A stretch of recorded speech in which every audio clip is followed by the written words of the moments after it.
কি গরম লাগছে রে, একটু রেস্ট নেই। বাবু একটু বাজারে যা তো। বাবা আমি অনেক গরম থেকে আসলাম, আমি এখন একটু রেস্ট নিতেছি, আমি এখন কোথায় যেতে পারবো না, অন্য কাউকে বলো। এছাড়া কে যাবে? তুই যা না, যা তুই যা। তুমি এসো, দাদা আছে, দাদাকে বলো, দাদা যাবে। দাদা বই পড়তেছে, ওকে ডিস্টার্ব করা যাবে না, তুই যা। পড়তেছে এখন, কোনো অসুবিধা হয় না। মানে আমি যে টিউশন থেকে আসলাম এখন একটু রেস্ট নিতেছি, আর আমার পেছনে খালি লাগবে নাকি? মানে আমাকেই যেতে হবে, আমি যেতে পারবো না এখন, বলে দিলাম। যাও, আমি এখন রেস্ট নেবো। এখন থেকে ভালো করে বলতেছি, তো দাদাকে ডিস্টার্ব করা যাবে না। তুই বাজে যা, এসে রেস্ট নিবি, নাহলে কিন্তু বুঝিস আমি কেমন জিনিস কিন্তু তোর বাবাকে।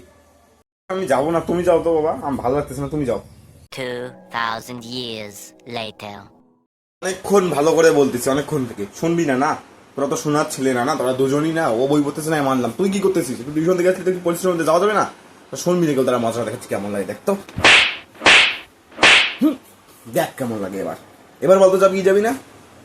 তো পাইছো, আমি ছোট তো না, আমাকে মারবো, ভালো লাগে না, ব্যথা করে দিলে তুমি আমাকে মারবে। আমি তাও যাবো না, যাবো না, যাবো না। যাবি না? আরো দেবো নাকি? যাচ্ছি, আর মারবো না, যাচ্ছি আমি, তাও যাচ্ছি, হ্যাঁ। যা, ভদ্র ছেলে যা, এসে রেস্ট নিই, যা।